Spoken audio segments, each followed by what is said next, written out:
Hello my dear students, I welcome you all to my YouTube channel M Ahmad study circle. आज के इस video में हम लोग Ratna Sagar focus English class 7 से चैप्टर नंबर 11 पढ़ने जा रहे हैं, जिसका टाइटल है इंग्लिश इन इंडिया। बेसिकली इस चैप्टर में हम लोग देखेंगे कि इंडिया में इंग्लिश कैसे आया, भारत में इंग्लिश कैसे आया। तो चलिए हम लोग इस चैप्टर को पढ़ते हैं और इसके line by line, word to word Hindi meanings को समझने की कोशिश करते हैं। English reached India through the officers of the East India Company, other traders and also through missionaries. अब यहाँ पे हम लोग देखेंगे कि भारत में इंग्लिश कैसे पहुंचा। तो बताया गया है कि भारत में इंग्लिश ईस्ट इंडिया कंपनी के कुछ ऑफिसर्स के माध्यम से, कुछ व्यापारियों के माध्यम से और जो कुछ क्रिश्चियन मिशनरीज थे जो कि वेस्टर्न कंट्रीज से इंडिया में आए थे अपने धर्म के प्रचार के लिए, तो उनके माध्यम से भारत में इंग्लिश का आगमन हुआ। Though the British had been staying in the Indian subcontinent since 1600, हालांकि जो अंग्रेज हैं, जो ब्रिटिश हैं, वो सन 1600 से ही इंडियन सब कॉन्टिनेंट में रहते आ रहे थे। अब हमें समझना होगा कि इंडियन सब कॉन्टिनेंट हम कहते किसे हैं।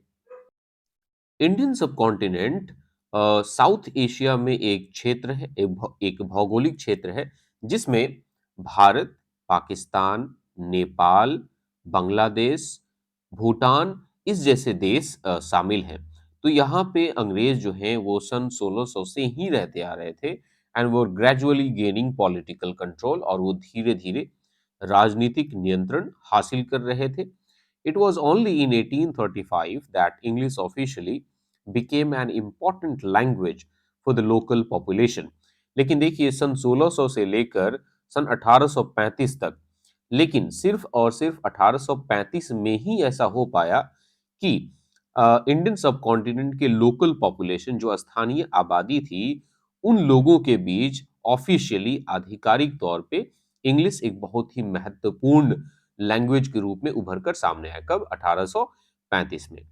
It was in 1813 that the charter act passed by the British granted funds to be used for the education of the Indian people. अब क्या हुआ था 1835 से पहले? 1813 में ब्रिटिश ने, अंग्रेजों ने द चार्टर एक्ट को पारित किया और इस एक्ट के तहत भारतीय लोगों को एजुकेट करने के लिए पैसे दिए गए थे। But there was a debate on what type of education should be encouraged. लेकिन एक बात के ऊपर बहस छिड़ी हुई थी और वो बात ये था कि किस तरह के एजुकेशन को प्रोत्साहित किया जाए, भारतीयों को किस तरह का एजुकेशन दिया जाए, ओरिएंटल या वेस्टर्न। अब ओरिएंटल एजुकेशन क्या होता है? तो जो हमारा ईस्टर्न ईस्टर्न एशियन जो कल्चर है, उसको हम लोग ओरिएंटल एजुकेशन कहते हैं, और वेस्टर्न आप समझ रहे हैं, यूरोपियन कल्चर को वेस्टर्न एजुकेशन कहा जाता है। ओके, तो यहाँ पर बहस छिड़ी हुई थी कि ओरिएंटल या वेस्टर्न नॉलेज दिया जाए, किस तरह का एजुकेशन भारतीयों को दिया जाए। Lord Macaulay's minute of 1835 resolved the issue by promoting Western literature and sciences that were to be taught in the English language. लेकिन तभी क्या हुआ? 1835 में, 1835 में, यहाँ पर आपको पिक्चर में दिख रहे होंगे, ये है लॉर्ड मैकाले। इन्होंने क्या दिया? तो एक न्यू एजुकेशन पॉलिसी को ये लेकर आया जिसे बोला गया है मैकालेज मिनट्स ऑफ 1835, और इसके तहत इन्होंने बताया कि भारतीयों को वेस्टर्न लिटरेचर और साइंसेस पढ़ाए जाएंगे, वो भी इंग्लिश लैंग्वेज में। और इस तरह से इस रिजॉल्व को इन्होंने सुलझा दिया था। इस तरह से इस झगड़े को, इस विवाद को उन्होंने सुलझा दिया था, रिजॉल्व कर दिया था। The English Education Act 1835 set aside funds for schools that were willing to use Western curricula and English as the medium of instruction. अब यहाँ पे सन 1835 में एक और एक्ट आया जिसका नाम रखा गया द इंग्लिश एजुकेशन एक्ट, और इस एक्ट के तहत वैसे स्कूल्स जो कि चाहते थे कि उनके स्कूल में वेस्टर्न करिकुलम को इम्प्लीमेंट किया जाए और वो मीडियम ऑफ टीचिंग इंग्लिश रखना चाहते थे, उसके लिए इस एक्ट ने कुछ अलग से फंड रखे। तो वैसे स्कूल्स जो कि ऑलरेडी चाहते थे कि वो वेस्टर्न करिकुलम को एक्सेप्ट करेंगे, इम्प्लीमेंट करेंगे और बच्चों को, इंडियन लोगों को इंग्लिश मीडियम में पढ़ाएंगे, उसके लिए ये द इंग्लिश एजुकेशन एक्ट जो है वो एक वरदान बन के सामने आया। This new trend was given impetus by other official measures by the British.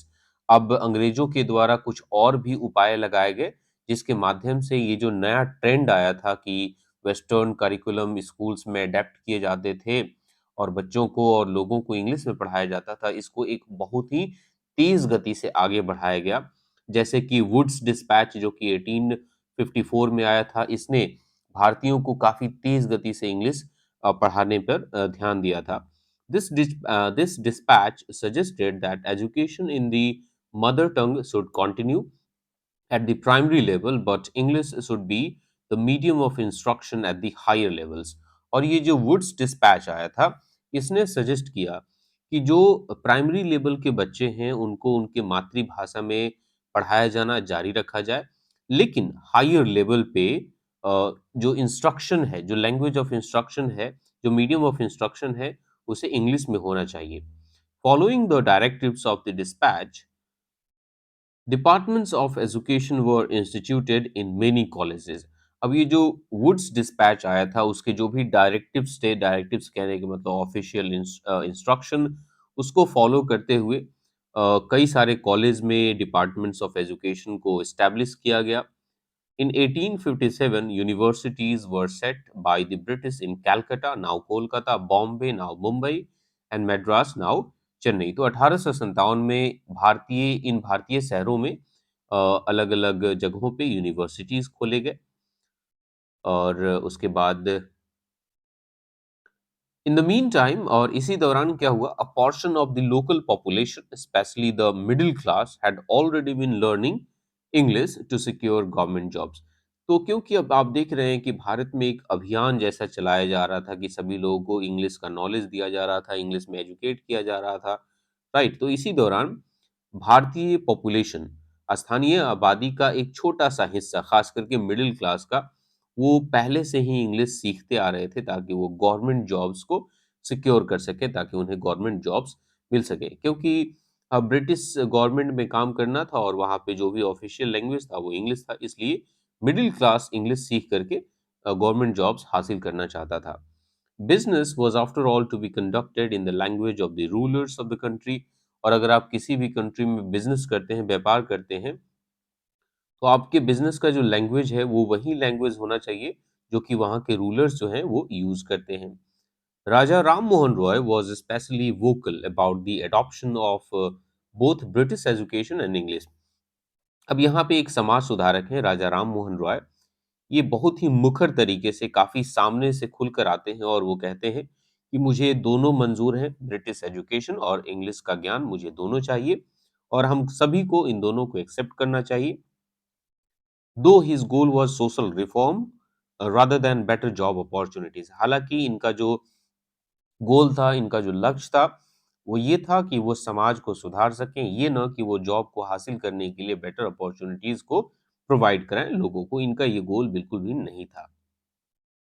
He helped set up the Hindu College at Calcutta, now Kolkata, in 1817 and wrote books and journals in English।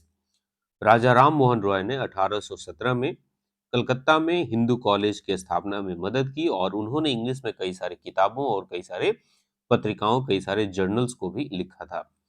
तो आज की इस video में हम लोग यहीं तक रहने देते हैं और इसके बाद हम लोग इस चैप्टर के पार्ट 2 वाले वीडियो में कवर करेंगे। ये वीडियो आपको कैसा लगा आप लोग मुझे नीचे कमेंट सेक्शन में ज़रूर बताएंगे। वीडियो अच्छा लगा होगा तो वीडियो को लाइक करेंगे और अगर चैनल पे नए होंगे तो चैनल को सब्सक्राइब करेंगे। मिलते हैं एक नए चैप्टर के साथ, तब तक के लिए टेक केयर, बाय बाय।